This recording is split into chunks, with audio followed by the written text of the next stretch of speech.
Alright, welcome to the Danganronpa closing thoughts. There. Welcome to the Danganronpa closing thoughts for Ultra Despair Girls. So, yeah, if this is the end for Ultra Despair Girls, obviously, and my thoughts that I have for the game. So, it's been a hot. Actually, no, it's not really been a hot minute since we did one. It's usually always a hot minute, but really the last one was like 30 few episodes ago with Omori. But obviously, I have its things to share and talk about with the series, and obviously I'll get into editing for this one. And yeah, so this upload might come in late, but it's whatever. So, yeah, I guess to start off with the premise, or with really whatever. Ultra Despair Girls kind of surprised me. Now I knew it was a spin-off, but I didn't know how it was going to be. That is until I figured out that Ultra Despair Girls is a third-person shooter game. Basically, you follow the girl known as Kumaru Naegi, the sibling of Makoto Naegi, the younger sibling, and um, that is basic. And then you're followed up with Toko Fukawa, who is basically the other protagonist, who basically follows around or Kumaru Naegi as her partner, and they go on an adventure to stop 5 little kids known as the Warriors of Hope. So, obviously, how I'm gonna kind of like put this into perspective. This game, I actually really did enjoy. I honestly think it is better than Danganronpa 1 and 2. I also think it is unique, more unique than both of them. Another thing I want to put into another thing that I will mention is that this game so far has been the strangest experience. It's been one of the more stranger experiences I've had with games. I think it so far is the strangest game in Danganronpa's catalog. Um, it's weird. It is. How I should say is that the way it puts into words in the descriptive is that Danganronpa Ultra Despair Girls follows a totally different formula. It's the same art style with characters and sprites, and it still continues the Hope's Peak story, but it's supremely different in how it works. Basically, what Danganronpa Ultra Despair Girls is that it's the in between story of Danganronpa 1 and Danganronpa 2. It happens after Danganronpa 1, but but Danganronpa 2 starts after this one finishes. That's basically what I'm trying to say. Danganronpa 2 starts after Ultra Despair Girls, which is interesting. This is basically what I like to say, kind of what the outside world looks like in Danganronpa. Um, the outside world we were already told looks hellish in Danganronpa 1, but we never got to see what it looked fully outside. Well, we kind of did, but not to a level. Basically, it looked bad, but it didn't look. It looked like it was kind of growing, basically. It was trying to get out of that state that it was in because of the killing game that was happening in Danganronpa 1. That's basically kind of what it was. And this is basically kind of a showing of it going kind of back to hell, but also basically showing a few glimpses of how it looked after Danganronpa 1 finished. And also, this is obviously during the time when the Future Foundation is looking over things and stuff, and it's built and it's huge. And compared to Danganronpa 2, oh, an ad, yeah. Anyways, Danganronpa 2 is the, as it's obviously spoken, Future Foundation is more spoke about in Danganronpa 2 than it is in Ultra Despair Girls. Ultra Despair Girls is a little bit more of the Future Foundation and their missions, but other than that, it's kind of about the town and the city that Ultra Despair Girls takes place in. Basically, um, obviously, we'll get into it. We'll start off with the story since we're kind of already talking about it. The town that we're in is Toa City, and basically Kumaru, Nei, and Toko Fukawa have to stop what could start a war between children and adults. Basically, they go through hardships in that, and they go through the many parts and listen to the many stories that each side has on. We have the Resistance, which is led by Haiji Toa, and then we have the Children, which is led by Monica Toa. Or more so Monica Toa and the Warriors of Hope. But the big kind of deducer is that what really the story is about is kind of starting a war. That's what you're trying to stop, is you're trying to stop a war from happening in Toa City, basically. Now, Toa City is known for basically being the town that, like, they are stopping all the power that there is. They're like, or basically they're standing a defense line against what is happening. That's basically the deal with Toa. They are also, though, behind the creation of Monokumas, which Junko got a hold of due to the Toa family, and also Monica Toa. That's how Monokuma came to be, was that single-handedly. And she had multiple of them. Let's not forget, she had multiple of them. So, that was the case. That's how Danganronpa 1 kind of started, was Monokuma was kind of like, Toa City built these bears and stuff to help out people and stuff, but Junko got a hold of them because of Monica. That's basically kind of that development. And as far as we go through the story, I kind of begin it off first because the story is there, definitely, but it's also mostly in lore aspects, I think. I think the story really is us trying to stop the Warriors of Hope from beginning a war. We go through hardships, and we see many characters of the we see other than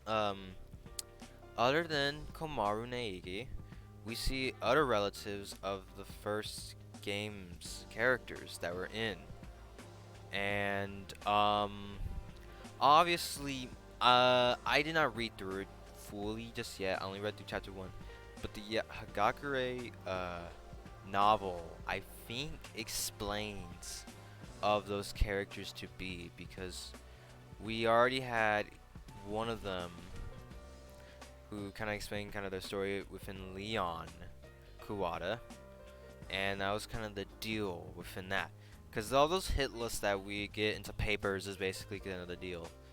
And I obviously want to read them more. I think I probably will read off screen and about that all.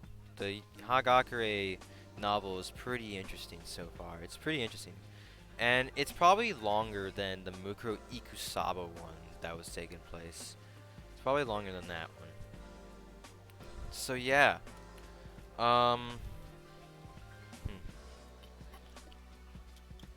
Yeah, the story is, it's kind of not, it's interesting. But basically,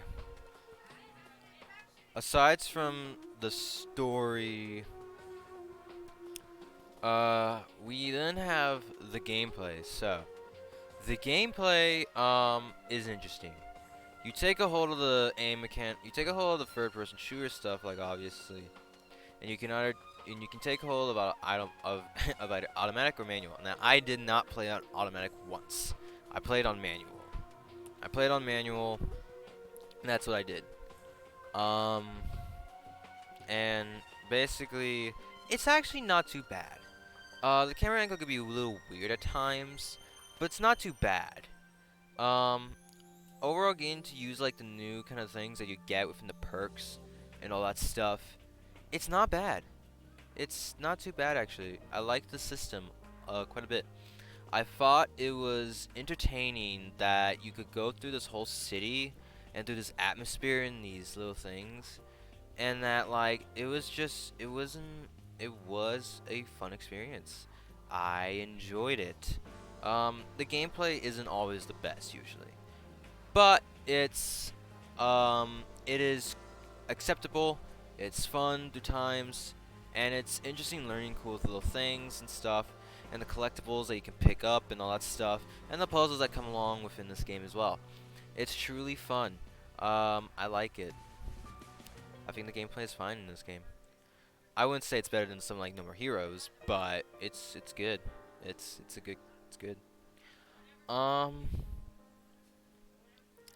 Another thing is this game's music. This game's music is basically a lot of remixes and a lot of cool a lot of cool I don't know actually, but there's quite a bit of jazz. This game, for as much as strange as it is, has the most calming music in my opinion. It has a lot of jazz, a lot of calm synths, remixes of already calm pieces within Danganronpa. It has surprisingly really calm music, and it also has some of the best music pieces. Absolute Despair Girl, or Absolute Despair Girl is one of the best pieces of Danganronpa that I've heard so far. It's great. It's up there with stuff like Ikushia from Danganronpa 2, and um,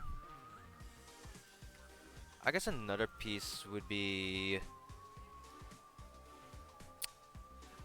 Beautiful Dead from Danganronpa 1, which I thought was actually an amazing track. It's soothing, and it's calm, but I actually really liked that track. I still really love it. I think Beautiful Dead's a great track.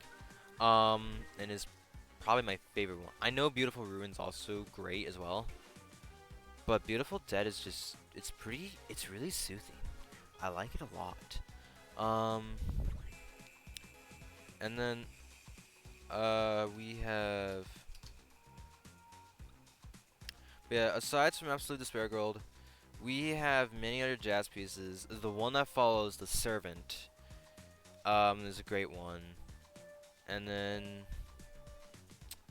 yeah, I think aside from that, there's also some pretty somberistic music tales and stuff along this game, and hopeful pieces. This truly is kind of like the one game where there is hope and despair, but there's also like, it's not really reeling onto those two, actually. That's how I feel about it, is like, it does reveal on hope by the end of the game, but truly speaking, this is kind of a pickup, kind of like a little thing to get to like solve, to like answer questions that have been left in the dust within the two Danganronpa games. Within those two, it doesn't solve all of them. Obviously, there were others that were solved in the anime, I believe, in Danganronpa 3, not the third game of the series, but Danganronpa 3, The End of Hope's Peak. Yeah, there's questions that are also solved in there that weren't solved in either three of these pieces. Yeah, that's kind of the thing. Um, but that's basically kind of the deal within this kind of thing, is that it solves questions that were left behind those two games, which is cool. But yeah, the music here, great. It's great. It was pretty well done. I liked it a lot. So, yeah. What is another thing? We did the story, well, kind of a bit of it, though I don't really know what else to talk about in the story.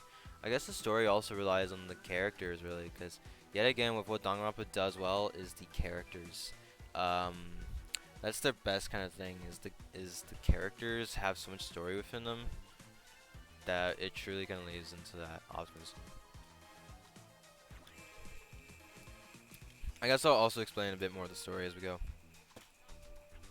So, another thing I need to mention on is that throughout how we kind of went through, it is kind of revealed that, well, more so, we know that Byakuya was captured and that Toko's job was to go ahead and escort Kumaru to the servants so that Byakuya would eventually be in her hands again. But obviously, that is revealed because the servant got tired or got impatient, and obviously the thing was their kind of deal was about to be broke. That's basically the thing. But that is entirely because of one of the Warriors of Hope. So, yeah, that was basically Toko's kind of resolve, is that she was, or deal is that she was really trying to escort Kumaru, but that didn't work out in her plan in the deal when Kumaru was getting close to home, basically. Or close to being away from Toa City, basically. And the donuts, or the bagels, on the wrists, or the little, yeah, the wristers. Those things obviously meant that if you got out of Toa City, that meant you would explode. But basically, what it was a game of. It was a game of basically of the kids basically playing along with these Monokumas to chase you around and see where you'd go. That's the deal within the whole thing. Another thing to mention is what many of the Warriors of Hopes, what 4 of the members of the Warriors of Hope kind of played on. Basically, their plan in Toa was to make a paradise just for them. Kill all the adults and make a paradise for them. That was the thing. And because of that, this is when the adults kind of hid in the sewage and stuff. And basically the adults eventually got tired because of Kumaru and Toko and went to rebel. But in order to do that, they needed to bring out Haiji's secret weapon. And another thing with this is that, oh shoot, I dropped my little cutie. Okay, there we go. I meant by cutie, I meant by goober. I have like a little goober thing that is squishy and stuff. Anyways, aside from that, but yeah, that's kind of the deal within. Well, I guess I didn't explain the whole thing, but yeah, they get Big Bang Monokuma to fight back the children, basically. But yeah, the children are out here kind of taking control of Toa, and it's up to Kumaru and Toko to get the adults to rise, to kind of create some things so that they can get in and stop what's truly happening. Well, what truly kind of came to be was that Monica was planning for a war. That's what she was planning on. She was planning on a war to get Future Foundation to fight.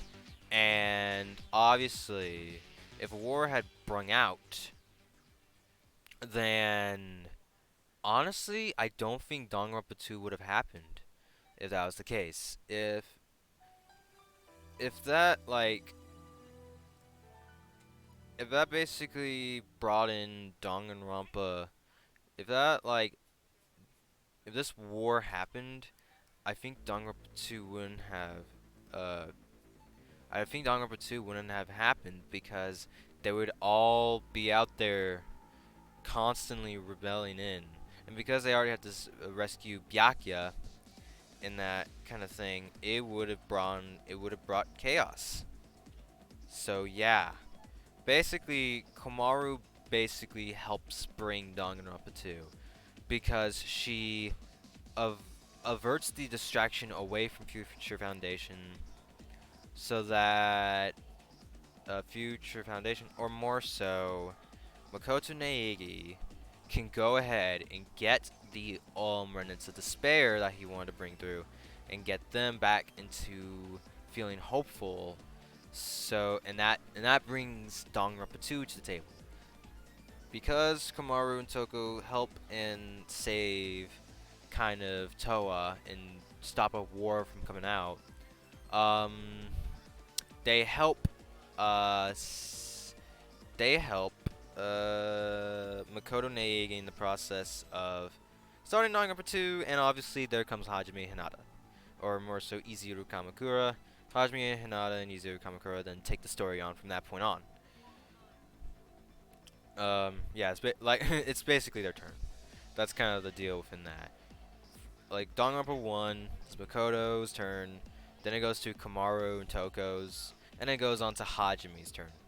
So yeah, and that's basically that. And I assume that'll be the same for V3. The main character of that story's turn happens after Danganronpa 2. Or, yeah, Danganronpa 2, basically. Actually, no. No. Danganronpa 3. I might as well, like, not lie about it. Because, yeah. But Danganronpa 3, I believe, comes next. And then after that, finally, Danganronpa V3 gets their shot into the mix. And it becomes the main character of that game's turn. That's basically how it goes. So yeah, they go ahead to stop the war, and that that basically helps them out in the long run. Now, obviously, there are more hardships through. There are more things to explain through here. Kumaru and Toko eventually have kind of have hardship throughout with within the story, because between chapter 3 and chapter 4, chapter 3 they're angry at each other. Chapter 4, Kumaru realizes the truth of why Toko's there, and yeah, but eventually they get kind of together to stop this thing. That's why chapter 4 is so long. Chapter 4 is so long for a game like this. But yeah, but yeah. That's kind of the schmicks here. And because of that, while we don't know if Kumaru really had a talent in the end, that was basically what happened. Yeah. Uh, that's kind of the story, or basically what you need to know of the story. If I had to say more stuff,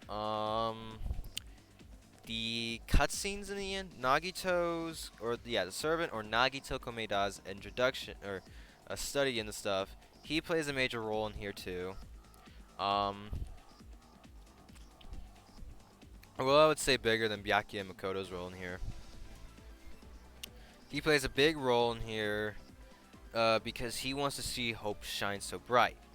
Now, he's a remnant of despair, which we knew about if you played Danganronpa 2. He was a remnant of despair, but he hated himself for that. And while he became a remnant of despair, I think kind of like within him, he hated that. Well, I guess not really. In Danganronpa 2, in the simulation, when he figured out he was a remnant of despair, he hated it. He absolutely hated himself for that, which is why I assume he took himself out, because he didn't want to live that possibility again. So yeah, but obviously we've already talked about Danganronpa 2, so we don't need to talk about it anymore. But I think kind of like another thing within the series is or I guess no. Let's completely cut this off. Let's move back to Nagito. Nagito basically was part of the other side of the plan to for Toko, and that when he revealed the truth to Kumaru, he truly caused problems for them, but he also kind of caused a scene within Kumaru and Toko that they got this way. And yeah, while it did kind of look we were gonna see maybe even something brighter. We obviously didn't because, you know, that's kind of like not how families will always go through within that. Because Monika's plan was to have Kumaru be the successor to Junko and Ashima, which she wanted to kind of go through. She wanted another despair, or another ultimate despair, because Junko died, obviously. In Dong number 1, Junko died. And it's basically confirmed now, like, she isn't actually alive. She definitely died. In Danganronpa 1, nonetheless. She definitely died in Danganronpa 1. But yeah, that's kind of the shtick. So, with that, we then have, yeah, actually, I think that's really it that I could explain. Aside from that, Nagito wanted a war to start too, but obviously that didn't come, so he went to go ahead and help Monica out with stuff like that. But then that is explained in Danganronpa 3. Yeah, that is explained in Danganronpa 3. And then we have we have the cutscene after that with the Kurokuma and Shirokuma, when it is revealed that they were just Monokumas all along. They were just painted and designed differently. But basically, with the within that, Junko really was hiding in those bears, and yeah, but that wasn't the biggest revealing part. The person who was taking those bears out was revealed to be Izuru Kamakura, if you can remember. That was Izuru, which obviously comes and goes, brings in Danganronpa 2. So yeah, originally I already mentioned this in the bonus that I thought Danganronpa 2 was before this one, but Ultra Despair Girls was after this one. So I didn't know what was happening within kind of this whole thing until it's revealed. And like I thought Nagito survived and I created plot holes. But this was just before it. In that case, once I learned about that, I was like, oh, then yeah, Nagito really is dead. Which, sad, but hey man, he died. He died. Alright, gotta live with it. So yeah, I think that's really it of the story that we can explain. So now let's get down to the characters. Yeah, so with Danganronpa, so yeah, we obviously have some characters. This will definitely not be too much as something like Omori and stuff. Um, Obviously within this one, I can't really say that anything about the chapters because there was never any trials. It was just a normal game, really. So like I couldn't really say too much because there wasn't like anything that like I had thoughts on. Like it was really kind of the same mechanics over and over again. I know it's the same case with Danganronpa 1 and 2, but I feel like I have to talk about those trials there within those two because they reveal a lot. And as much as this one also reveals a lot, it really doesn't bring me into that kind of. I don't I don't see much that I could talk about with the chapters single-handedly. So yeah, I think I'm gonna leave them out of the way for now. I could be supremely wrong, and I could be skipping a lot of things, but that's kind of how I felt about it. Aside from the fact that we fought each one of the Warriors of Hope within those two, um, that's really kind of it. So yeah, now let's begin off with the characters. So we'll start off with kind of the minor ones, or the ones that we didn't see too much of. Yuta Asahina is the sibling of, I will suppose, Aoi Asahina, the younger sibling of Aoi Asahina, who is a survivor. And Yuta met his doom it looked to be. He was super fast. He looked to be an ultimate, but he met his doom. We didn't really get to know too much about him, but yeah, he met his doom in the ocean when he was trying to swim up to the other thing because he didn't know that his bagel would kill him. So yeah, that's kind of the deal with him. We didn't have Chihiro's father. I can't remember his name, but yeah, we have Chihiro's father, who was helpful but died as well because he got eaten up by beast Monokumas. And in the end, he did us a favor, but yeah, he met his doom. So yeah, that's unfortunate. But yeah, he did help Kumaru get to see her brother though. We definitely looked older by then, so that's cool. Yeah, you know what? There was one thing I forgot to mention was that everyone in there, including Kumaru, that has the bagels on, were trapped in that apartment. And yeah, that was really kind of the deal where basically what was actually supposed to happen was that it was going to be a motive that happened behind that apartment within the relatives. But that didn't happen because Junko got caught in a trap in Danganronpa 1. If we can all remember, Junko got caught in a trap. So she couldn't use that motive. She couldn't do anything about it because it was gonna make things worse for her. So yeah. But that was mainly because she got impatient with one character and then tried to kill the other. And that didn't work out for her. So then she decided that she'd leave one of them alive and the other one dead, basically. That was kind of the deal, was what was going to happen. And in that case, if that character didn't get saved by the program, why am I not saying their characters' names?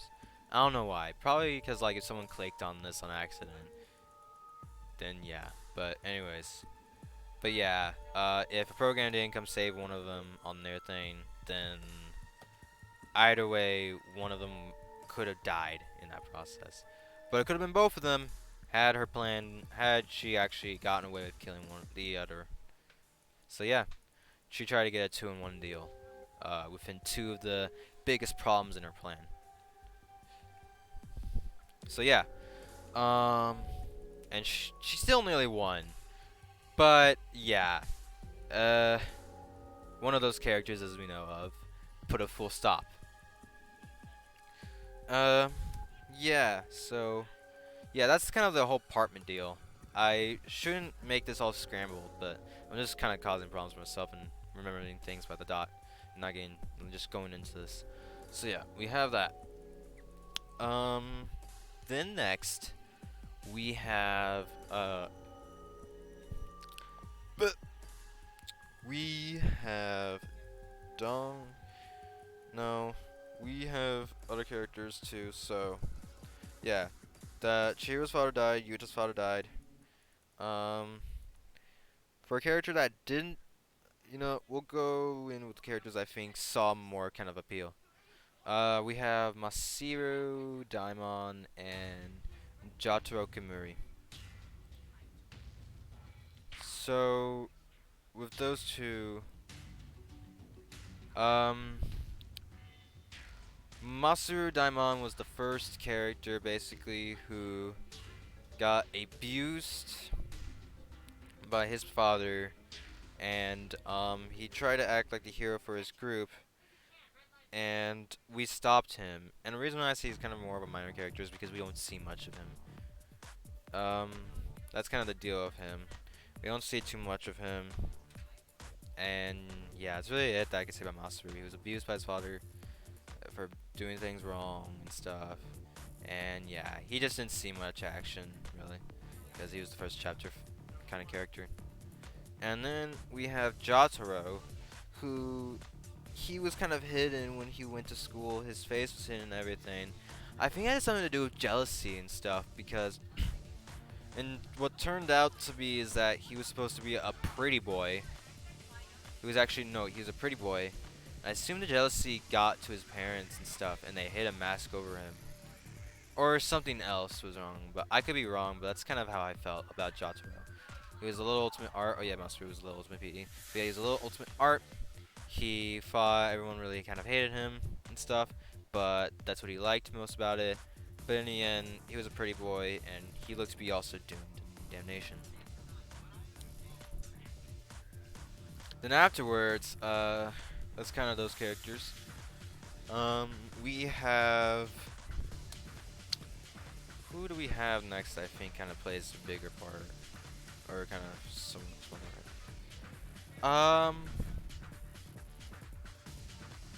I think really the other character who didn't die. No, you know, what? Yeah, actually no, Nagisa, who also looked to have died. Nagisa was basically felt with this whole thing of paradise will be great for us, and he was the most, you know, he was kind of like the babysitter of his group. He felt the most mature. He wanted these things. He wanted these things to happen for them because they dealt with problems, and he was aware of these problems that are happening to him. But obviously, what really kind of turned out as the stick of fate was that Monica didn't have that idea in the first place. And that really didn't work out well for him because what he wanted turned out to not be what he was going to get in the first place. What's interesting is that all these characters, all these Warriors of Hope actually figured out that Monica truly uh, didn't have Paradise in plan really. It was something way different, so that kind of meant really, that was pretty harsh to Nagisa. And yeah, he was a kid who his father overworked basically for an experiment. And yeah, in that case, he explains a lot. And he plays a big role because he wanted Kumaru to leave so that he could build paradise. Because Kumaru and Toko were getting in their way. So he wanted Kumaru to leave, that she also ever wanted to do, and Nagito got in the way of that, basically, as well. So yeah, that basically did not happen for Nagisa. But yeah, that's kind of the deal with Nagisa. Um, a, so now let's get on to the characters that I don't believe really died. Well, one character definitely died, but he died later, which now y'all already know what I'm talking about. But basically with let's talk about Hiroko Hagakure.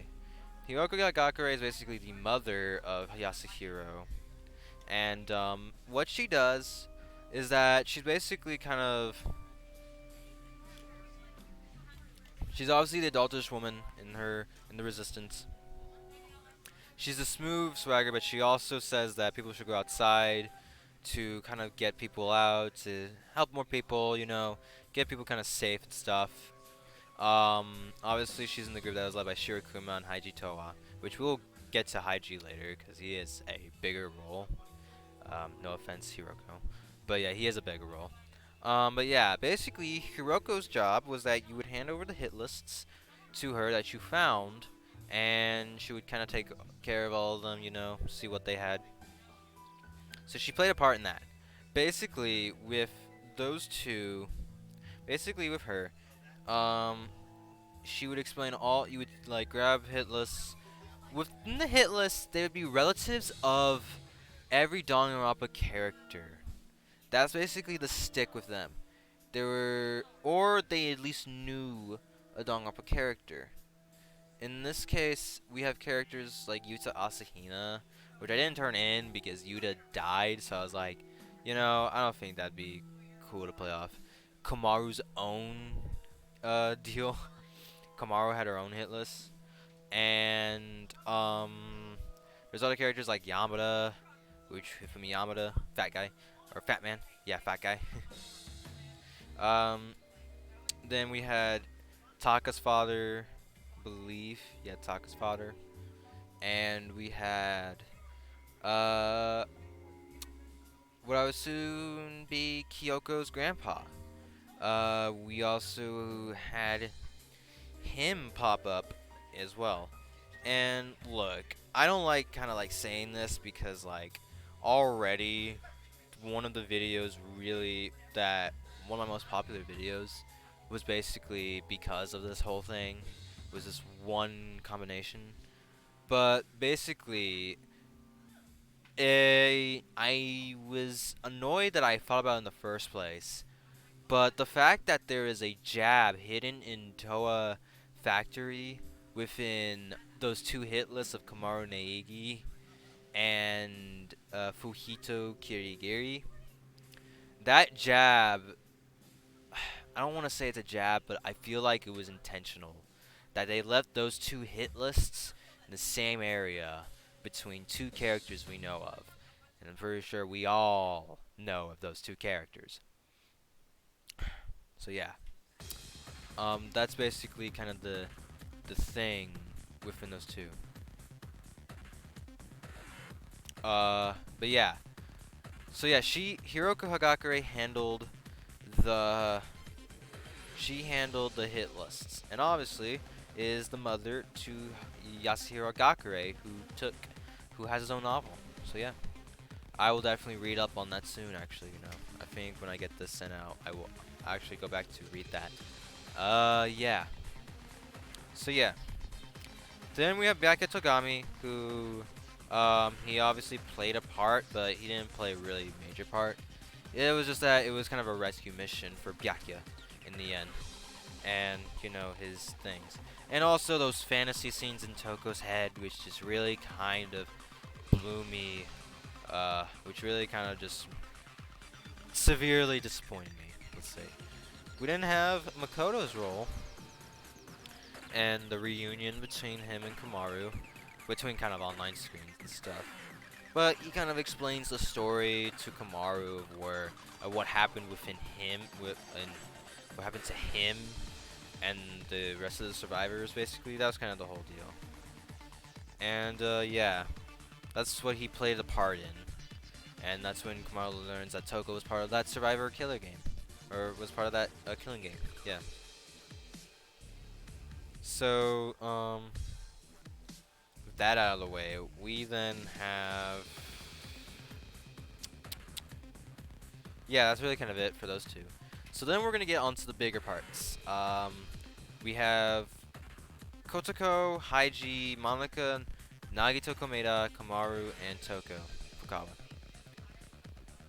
I think after we talk about these guys, that'll be it. So yeah. So Kotoko Utsugi was one of the Warriors of Hope who survived, and she's the little ultimate drama. So she basically is acting and stuff. And within that, we get stuff. We basically, what is figured out is that the word gentle triggers her, but it seemed to be that she was touched.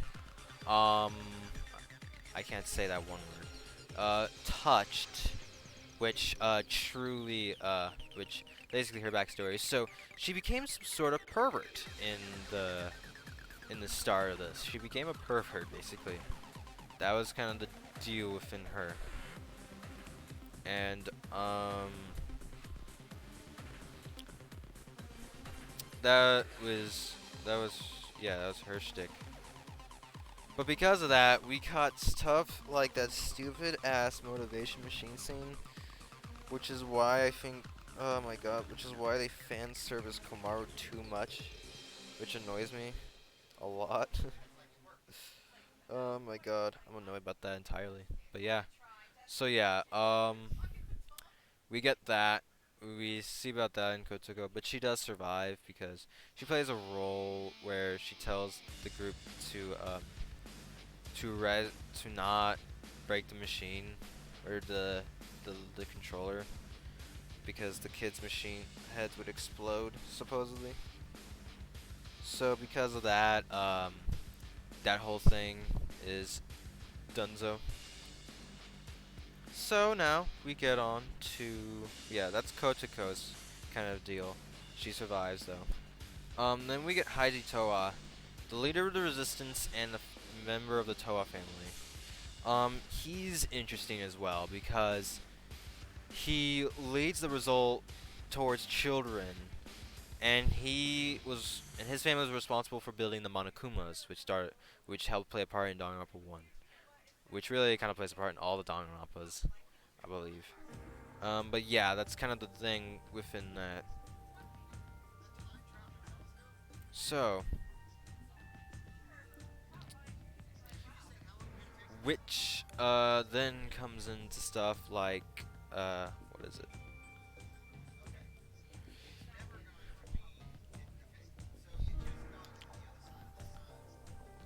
Uh, Dang it, I got stumped because I got lost in thought. But Haiji, he played the part towards the children. He led the army of adults, and he had the Big Bang Monokuma that eventually attacked us. Um, but basically, Big Bang Monokuma was he was the big kind of thing that he had as a secret weapon to lead them to victory. Now, because of that, we did stop the what could have happened, but overall, that thing still was. We learned now. We learned of what was going on. So now we have, yeah, Haiji. He eventually kind of fell. That's what he was considered his hope, but he really kind of was just annoying. He was a coward kind of until we eventually brought word to the group, to the resistance, and he basically kind of the leading force of destroying that controller, which Monica weirdly chose to also destroy. But obviously we saw through and we know why. But yeah, that's Haiji basically. Haiji Towa. We then get we then have we then have the next few characters. Monica Towa. The obviously she's a problem child. She loves Junko so much. She obviously hates Makoto, but she loves Junko so much that she would love to start a war to and have Kumaru as a successor to Junko, to probably start another killing game, you know, probably that whole deal. And that would have been interesting, I guess. So yeah, obviously that didn't work in her plan, and basically what she has is she is basically faked being in a wheelchair to get that sympathy from her fathers. And really, in the end, she wasn't really abused, but more so, she wanted to lead the company towards success. But obviously, she didn't see much of that, so she began this war because of Junko. That's really what was her motive. She wasn't really abused, she just chose people that were abused, and yeah, to get that sympathy from her parents. Or, yeah, and yeah, that's kind of it. And yeah, she helped behind the Monokumas and stuff, and she could have started a war. There's more to her in the anime, but that's really kind of it. But yeah, we eventually stopped her in her plan, and yeah, she eventually feels true despair, and Nagito comes in to try to raise her for this despair. But yeah, we eventually figure that out in the anime of kind of what happened between those two, because Nagito was in Danganronpa 2, so something happened. Yeah, so that's Monica Toa. So then now we have the last two. Um, Basically, what we have with what we have for what we have next as our last two characters is, I hope I'm not missing anyone. Actually, let's discuss these next two real quick. We have Kurokuma and Shirokuma. Both of them play a part. Kurokuma wants to see slaughterhouses, while Shiro wants to see peace within. But what they're both common in is that they're still controlled by Junko. And basically, Shiro was watching over the group of the resistance, and Kurokuma was watching Monica, and helped suggest the idea. And basically, they both kind of control a part by killing you. So yeah, that was kind of the thing with those two. So yeah, now let's get on to Toko and Kumaru. So Toko, we already know a bit about her. She was bullied.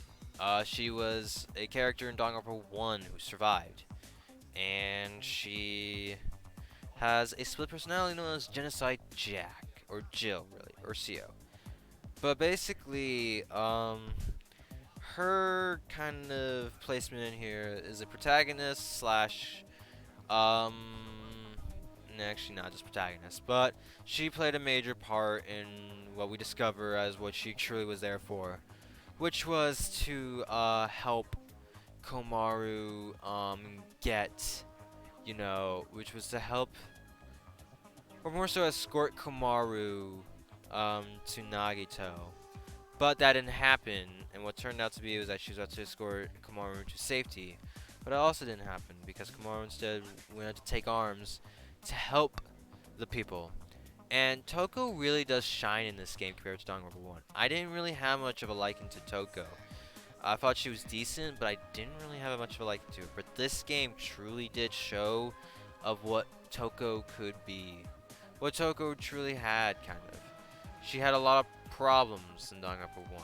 But, generally in the end, it's what Komaru went through to help her, or to kind of get her to her senses and stuff. And while she still had that love for Master, in the end of the game, it turns out she went on to help, to kind of help Komaru in the end of the game, in the epilogue. She's still that same kind of brat, kind of. She's very defensive of stuff because she's been through a lot of bullying. She still has Genocide Jill within her. She nearly killed Nagito. But really, she kind of shined because she was still a novelist project, and she hated mangas and light novels. She loved Byakuya, and she still loved writing. But yeah, basically, she helped out for a lot of things, and that was basically her within here. But really,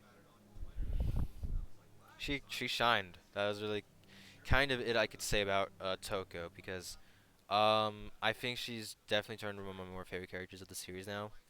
And the beauty that was shown in the friendship between her and Kumaru really kind of shined and sparked through.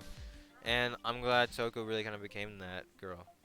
So yeah, that was her, you know.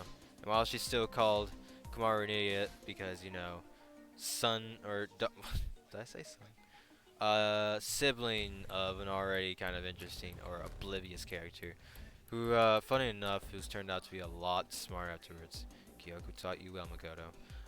But yeah, that's Toko. So then we have Komaru Neigi. Yeah. So this is the next character in line. This is the last character I'm gonna talk about. But basically, Komaru is obviously the protagonist of here.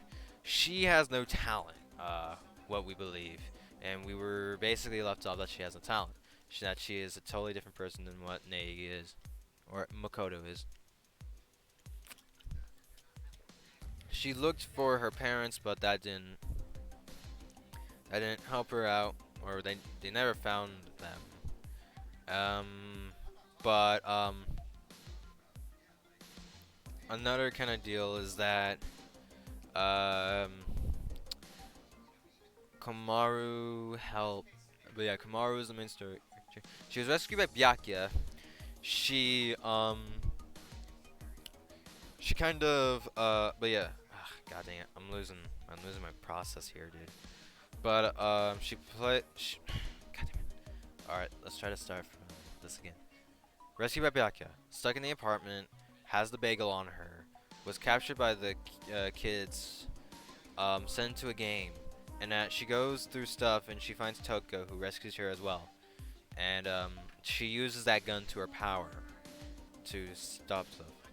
She goes on to basically want to go home as her initial kind of surprise, or get out of hell, basically, which is what Toa City was. But obviously, as she kind of went through the stuff and all the things that was happening, and me along with Toko and kind of learning things, she not only kind of like sees what she not only like gets the hope to kind of blaze new path to where Toko mentions she sounded a lot like her brother, but basically when she goes ahead to see what to see in chapter 2 of her brother Makoto, figure out what he's doing on that. She eventually has to learn that she's gotta kind of get through on her own, for now, before Future Foundation can go and save her, or more in her case, Makoto can go and save her. That's kind of the thing. But yeah, what we have for what we have we then like get kind of this whole little loss of the spark between her and Kumaru, or between Kumaru and Toko in chapter 3. It kind of builds up when Kumaru is captured again by Kotoko, and yeah, I now just noticed that Kumaru and Toko and then Kotoko. Interesting. But yeah, that's kind of the thing between those two. But yeah, they eventually kind of have to side up again. But it's truly seen in chapter 4 that their friendship actually starts to shine when Kumaru tries to get genocide justice and stop a possible killing of Nagito, obviously, which is why he's alive. But yeah, that's kind of the thing. Um, but yeah, their friendship forms within that, and eventually, once they stop the looming peril that it is, Kumaru tells Toko that she wants to stay, and Toko decides to stay with her. But yeah, aside from that, she goes through hardships like getting faked out about her parents dying and nearly breaking the controller, but then eventually has to lead on to her own hope within Toko to truly kind of save Toa City and stuff.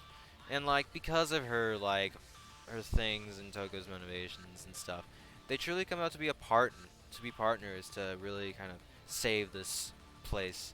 That's the deal within Toko and Kumaru. So yeah.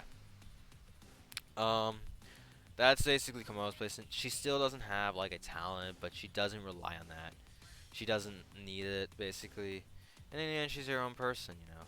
We see more of them in the anime, but obviously their story is already done, you know, by that point. They have their own story with Danganronpa, with this another episode. But yeah, it's finished by this point. I will say, if I had to mention this, when I was playing the Danganronpa 1, I really had no idea what was going on with Danganronpa 2 and 3. I thought that you would meet Komaru in Danganronpa 2, but obviously that was not the case. But like I said, I was going through Danganronpa 1, so I had no clue what was going on with this one. So yeah, that was basically kind of the thing.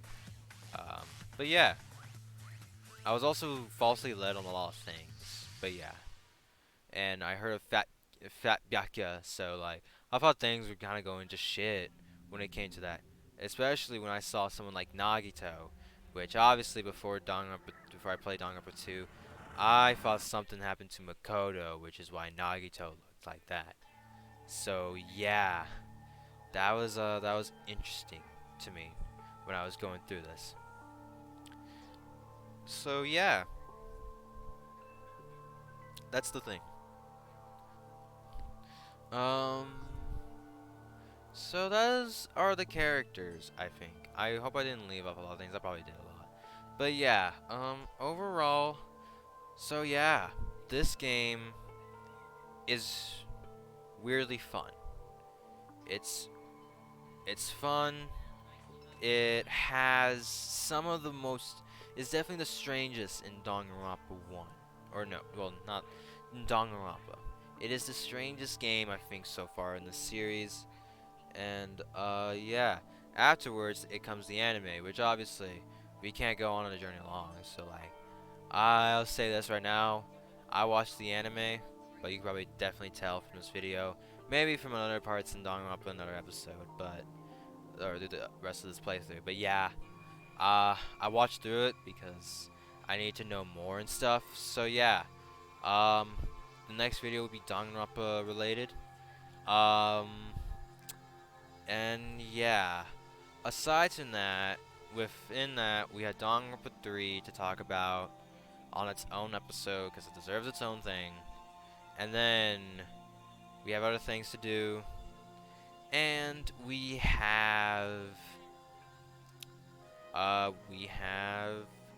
then after Danganronpa 3, we have the third game, Danganronpa V3, which is yeah.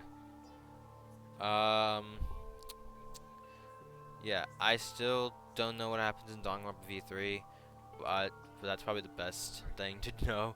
That's probably the best thing to hope that I don't get spoiled on Danganronpa V3. But yeah, I have no clue what happens about that one, and I watched the anime, so I'll discuss my thoughts on another episode about that. But yeah, this has been the ride. I will probably go on my own to read the Hagakure novel to see what that gives us, and I'll discuss of what happens in Danganronpa on its own thing. So yeah, and yeah, thank you all so much for coming by on this lovely day.